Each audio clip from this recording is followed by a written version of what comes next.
大家都以为夏威夷是度假天堂、蜜月圣地，今天我率地带大家看看真实的贸易岛，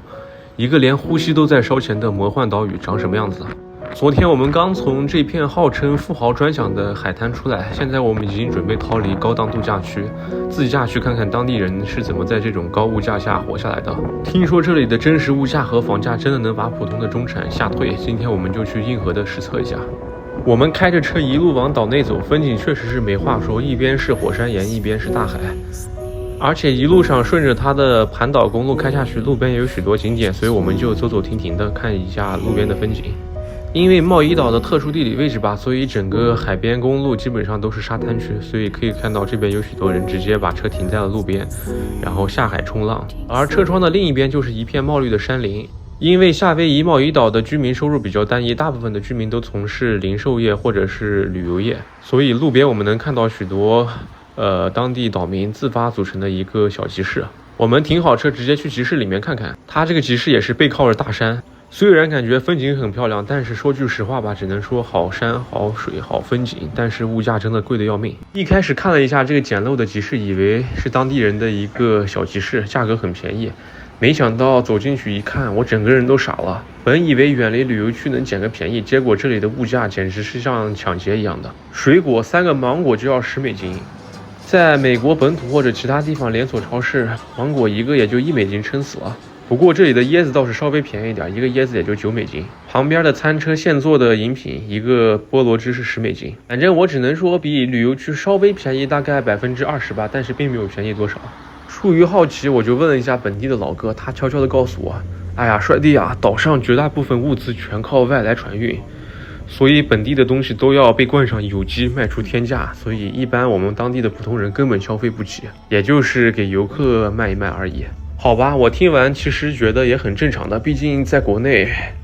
一个旅游小岛基本上也都是这么搞的，所以我也无可厚非的指责人家。因为吃不起集市的饭，所以我们决定继续深入，开车去岛上看看真正的居民贫民区或者是本地居民区长什么样子。结果开着开着，路边的划分突然变了，大家现在可以看到这片大片的正在施工的工地，旁边没有任何高大上的围挡，很多房子都只是个木质骨架。你以为这是当地的贫民窟或者廉租房吗？那么你就太天真了，这里的房价也会彻底颠覆你的认知。通过住房软件查一下当地的房产信息，就基本上我们这附近这几栋还在建的，连墙皮都没糊好的这个毛坯房，猜多少钱？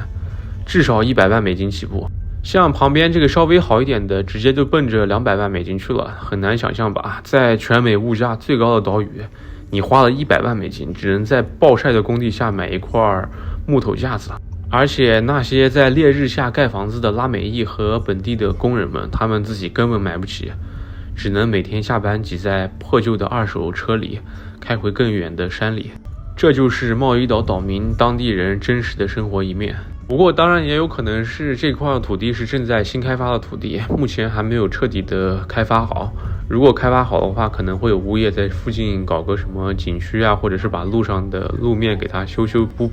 毕竟现在这个路面再加上这附近空旷的地方，真的有点像贫民区。如果我们选择居住在这里的小区，基本上交通也不是特别的方便。去附近最近的一个小镇开车可能要个15分钟，不是特别远，但是小镇上除了那几家超市也没有其他能去的地方了。很难想象我们现在看到的住宅小区只是当地普通中产或者是中产以下人的居民住宅小区。如果我们去距离这里开车20分钟的富人小区的话，那么大家会深刻地感受到为什么美国叫做富人的天堂，穷人的地狱了。唯一让我觉得岛上好的一点就是岛上的风景确实是非常的不错，但除此之外，这个岛没有任何能让我留恋的地方，吃也吃不好，去哪到哪里都要花许多钱。我们现在开车去附近最近的一个小镇，看看这个小镇的镇中心长什么样子。沿途一路上都能看到当地普通居民的这种铁皮毛坯房。所以说呀，美国贸易岛就是这么一个地方，风景美得像天堂，但生活成本却真实的像地狱。100万美金在这里甚至买不到一丝特权，只能换一个在建的入场券。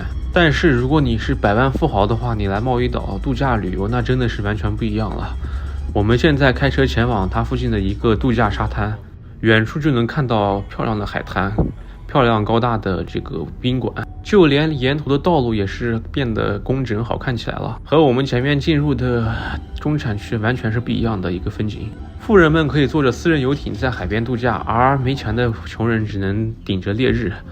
在大太阳下面盖毛坯房。美国夏威夷的贸易岛就是这么的真实。那么本期视频就到这里了，我们下期再见吧，拜拜。